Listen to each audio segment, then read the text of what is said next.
প্রিয় সাংবাদিক বন্ধুরা, আজকের এই সাংবাদিক সম্মেলনে আমার সঙ্গে উপস্থিত রয়েছেন আমাদের ভারতীয় জনতা পার্টির এই নির্বাচন পরিচালনা কমিটির কনভেনার, রাজ্যের মন্ত্রী শ্রী প্রণজিৎ সিংহ রায় মহোদয়।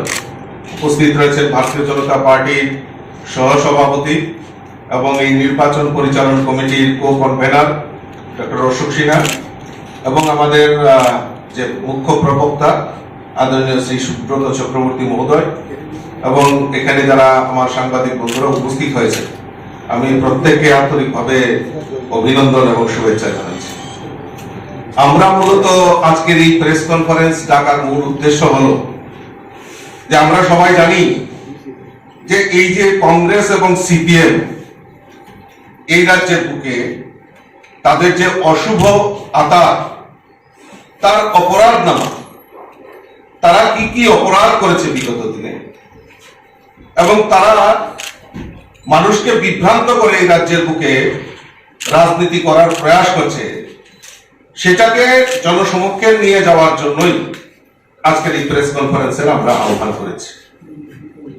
আমরা সবাই জানি যে স্বাধীনতার পর থেকে এই ভারতবর্ষে কংগ্রেসের একটা বিরাট শাসন ব্যবস্থা, প্রায় দীর্ঘ 60 বছর কংগ্রেস এই ভারতবর্ষে শাসন ক্ষমতায় ছিল।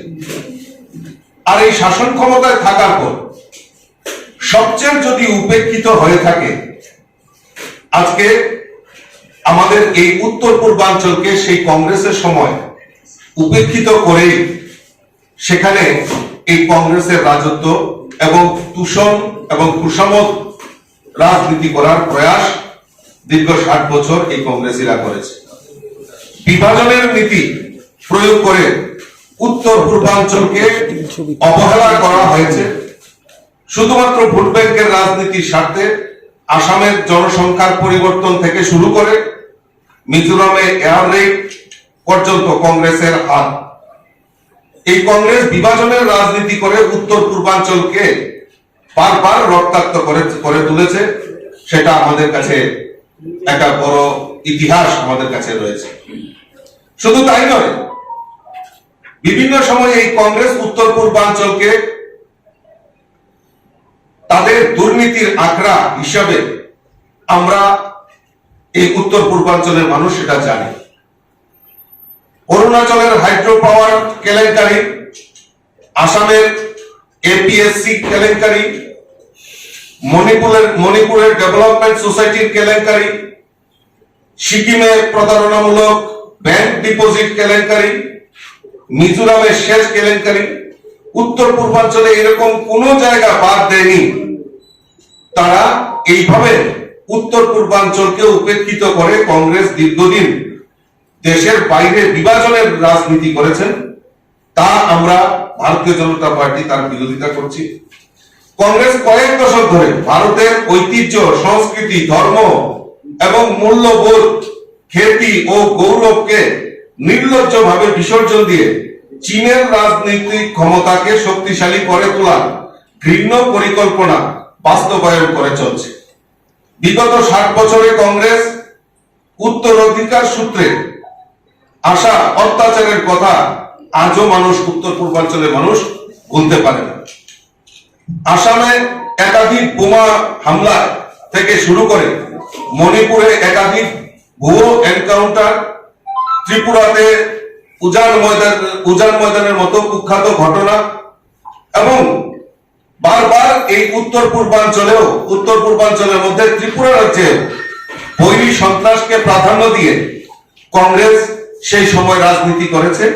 সুদীপ রায় বর্মন বলছেন এই হত্যাকাণ্ডগুলো ওনারা করেছেন, ওনারা বলে দেননি এই ধরনের হত্যাকাণ্ড করতে। যারা কর্মীরা রয়েছে তারা নিজেরা লড়াই করেছে, তারা নিজেরা মৃত্যুবরণ করেছে, এখানে নেতৃত্বদের কোনো হাত নেই। দেখুন, এটাই তো কংগ্রেসের কালচার। আমি প্রথম শুরুতেই বলেছি যে তারা, তাদের কাছে দেশ বড় নয়, দেশকে বিভাজন করো, মানুষকে বিভাজন করো, সেই নীতি নিয়ে কংগ্রেস পরিচালিত হয়। এবং তাদের কাছে নীতি আদর্শ কোনো বড় জিনিস নয়। তাই তো 2018-র আগে 2015, 16, 17 বহু কংগ্রেসী নেতা যারা এই আদর্শের জন্য লড়াইটা করেছে, তারা এখন আমাদের দলে এসেছে এবং খুব সুন্দরভাবে আমাদের সরকারেও রয়েছে, মন্ত্রিত্ব পেয়েছেন। তারা সেই আদর্শ এবং তাদের যে নীতি সেটাকে বিসর্জন দিতে পারে। কিভাবে অদ্ভুত বিষয় যে ওনারা বলতে পারেন যে তাদের কাছে কর্মীদের কোনো মূল্যায়ন নেই, তাদের কাছে বড় জিনিস হলো আমার কি উন্নয়ন হয়েছে, ব্যক্তিগত উন্নয়নটা সবচেয়ে বড় জিনিস। তা কাজেই দেখবেন ওনাদের যে রাজনৈতিক অস্তিত্ব, কোন সময় কংগ্রেস, কিছুদিন পর কংগ্রেস ভালো লাগে না, কারণ এখানে স্বার্থ উত্তরণ। তারপর তৃণমূল কংগ্রেস কিছুদিন করার পর দেখলো যে না, সেখানেও ডাল গলেনি, সুবিধা নিজের ব্যক্তিগত সুবিধা হয়নি। তারপর আবার বিজেপি করার পর মন্ত্রিত্ব পেয়েছেন, কিন্তু বিজেপি তো ওই দুর্নীতি আর আদর্শকে বিচ্যুতি হয় না। এখন আবার বিজেপিও ভালো লাগে না, এখানে কোন রকম কামানি নেই, আবার সেই কংগ্রেস। তো কংগ্রেসে চলে যাওয়ার পর এখন দেখলেন যে না, পাওয়ার দরকার। তো পাওয়ারের জন্য যে সিপিএম কে হাতিয়ার করতে হবে, হাতিয়ার সিপিএম এ হয়ে গেছে। তো তাদের রাজনৈতিক অস্তিত্ব, তাদের রাজনৈতিক ভবিষ্যৎ কি রয়েছে, তাদের গ্যারান্টি কি নেবে? কালকে যে ওরা বিজেপিতে আসবে না, তার কি গ্যারান্টি রয়েছে? তারাও আসতে পারে, বিজেপিতে আসতে পারে, তো তাদের কোনো গ্যারান্টি নেই। কাজেই উনি যে বলছেন যে নেতারা কিছু বলেননি, নিজে ঝগড়া করে মরেছে, আরে কি অদ্ভুত ব্যাপার! এই তাদের চরিত্র, এই তাদের চরিত্রের বহিঃপ্রকাশ। আমার কার্যকর্তা খুন হবে, আমার কার্যকর্তা মার খাবে, আর আমি সে সহ্য করবো? বলবো নিজেরা ঝগড়া করে মেরে গেছে। আরে কি চিন্তা ভাবনা করে? কাজে এইসব নেতাদের বলেছিল 2023-এ বিজেপিকে সিঙ্গেল ডিজিট বানিয়ে দেবে, আর মানুষ এরকম, ত্রিপুরা রাজ্যের মানুষ এরকম করেছে, তাদেরকে সিঙ্গেল ডিজিট বানিয়ে আজকে ঘরে বসিয়ে দিয়েছে। পুনরায় আসতে চাইলে কি বিজেপি তাদের বরণ করে নেবে আবার? যদি দুর্নীতি বন্ধ করে এবং এই ভারতীয় জনতা পার্টির আদর্শে বিশ্বাস করে, নিশ্চয় আসবে, আমাদের দরজা খোলা রয়েছে। সুধীরবাবু প্রকাশ্য সভামঞ্চে একটা অভিযোগ করেছেন, যারা এই সন্ত্রাস করেছিল তখন সময়ে সিপিএম এর আমলে আপনারা সবাই জানেন যে বিশাল করে সেই ভানুলাল সাহা প্রাক্তন মন্ত্রী, উনার নেতৃত্বে সেই সময় তাদের উনার আশীর্বাদ মদত পুষ্ট সিপিএম এর নেতা অমল চক্রবর্তী, উনার ভাই বিমল চক্রবর্তী তৎকালীন সময়ে বিশালগড়ের ভিডিও ছিল, প্রায় 170 কোটি টাকার কেলেঙ্কারির সঙ্গে সেই বিশালগড়ের ভিডিও জড়িত ছিল। আমরা যদি দেখি, শুধু এই কমিউনিস্ট নয়, এই কংগ্রেসের সময় আজকে এই ত্রিপুরা রাজ্যে দুর্নীতি হয়েছে। প্রাক্তন মুখ্যমন্ত্রী সেই সময়কার কংগ্রেসের জোট পিরিয়ডের সুধীর রঞ্জন মজুমদার, আর সেই সময় স্বাস্থ্যমন্ত্রী ছিলেন কাশিরাম রিয়া, ওনাদের যোগ সাজসে এমবিবিএস, যে আমাদের রাজ্যের ছেলে মেয়েদের যেখানে এমবিবিএস পড়ার সেই কেলেঙ্কারি তালিকা ত্রিপুরা রাজ্যের নাম উজ্জ্বল করে সেই সময় হয়েছিল।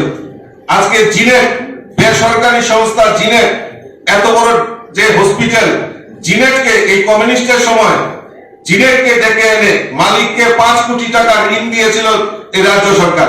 পরে সেই জিনেট এখান থেকে যখন পলায়ন করেন, রাজ্য সরকার সেই ঋণ পরিশোধ করেন, এবং তার সঙ্গে কারা কারা জড়িত সেটা বিশদভাবে ত্রিপুরা রাজ্যের মানুষ জানে। আমি আপনাদের কাছে একটা তুলে ধরছি যে আমাদের এই কমিউনিস্টরা, আমরা দেখছি ইদানিং ওনারা ভোট চাইছেন, ওনারা বলছেন সংবিধান, গণতন্ত্র, ধর্মনিরপেক্ষতা রক্ষার স্বার্থে আসন্ন লোকসভা নির্বাচনে প্রার্থীদেরকে ভোট দেওয়ার জন্য। কিসের গণতন্ত্র, কিসের সংবিধান, কিসের ধর্মনিরপেক্ষতার কথা ওনারা দোহাই দেন? ওনাদের যে বাইল, ওনাদের বাইলতে রয়েছে কি লিখেছেন? It's aim is the socialism and communism through the establishment of the state of dictatorship. যদি ডিক্টেটরশিপ যদি চালু করে, তাহলে উনারাই তো এই সংবিধান পরিবর্তনের কথা উনাদের বাইলতে বলা হয়েছে। তাহলে কিসের সংবিধান যে আর গণতন্ত্র, আর তা তো ধূলিসাৎ যাবে কমিউনিস্টের শাসনে, তাদের বাইলতে উল্লেখ করা আছে। আর ধর্ম নিরপেক্ষতার কথা ওনারা বলছেন, ধর্ম নিরপেক্ষতার সংজ্ঞা ওনারা দিতে পারবেন না, কারণ সেই সময় সংবিধান পরিবর্তনের জন্য তাদের বাইলতে সেটা রয়েছে। আজকে সুদীপ বাবুরা ভুলে গেছেন, এই কংগ্রেসীরা, এই আমাদের যারা কমিউনিস্টরা, তারা আজকে কংগ্রেসের সঙ্গে আঘাত করেছে, ভুলে গেছেন তারা। আজকে দিল্লি দেশের কথা 28 জানুয়ারি 2003 আমাদের কাছে কাটিং রয়েছে, সেখানে কি লিখেছেন?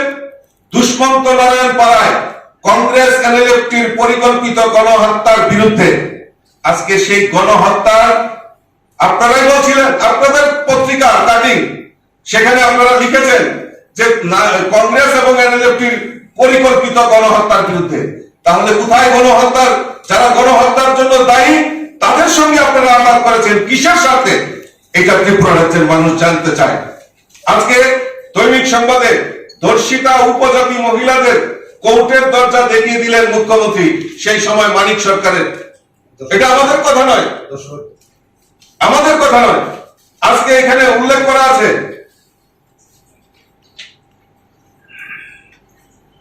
সিপিএম এর নির্বাচনী গাড়ি থেকে অস্ত্র উদ্ধার, দৈনিক সংবাদে। ধৃত প্রার্থীর এজেন্ট দেহরক্ষী আটক, ইলেকট্রিক ভোটিং মেশিন। আমরা ত্রিপুরা রাজ্যের মানুষ সেগুলি ভুলে গেছি, আজকে গণতন্ত্রের দোহাই দিচ্ছেন। কাজে আমি বিশ্বাস করি আমরা যে অভিযোগগুলি রেখেছি তাদের জবাব দেওয়ার, তাদের মুখ রাখার নেই। কংগ্রেস এবং সিপিএম এই রাজ্যের বুকে মানুষকে বিভ্রান্ত করার জন্য রাজনীতি করার প্রয়াস করছেন, কারণ তাদের অতীতে তাদের চেহারা যে ছিল সেটা আপনাদের সামনে তুলে ধরছি। আমার কাছে আরো বহু এভিডেন্স রয়েছে, আমি তুলে ধরবো একে একে করে তাদের সেই নারকীয় যে ঘটনা, সেই ঘটনাগুলি আপনাদের সামনে তুলে ধরবো।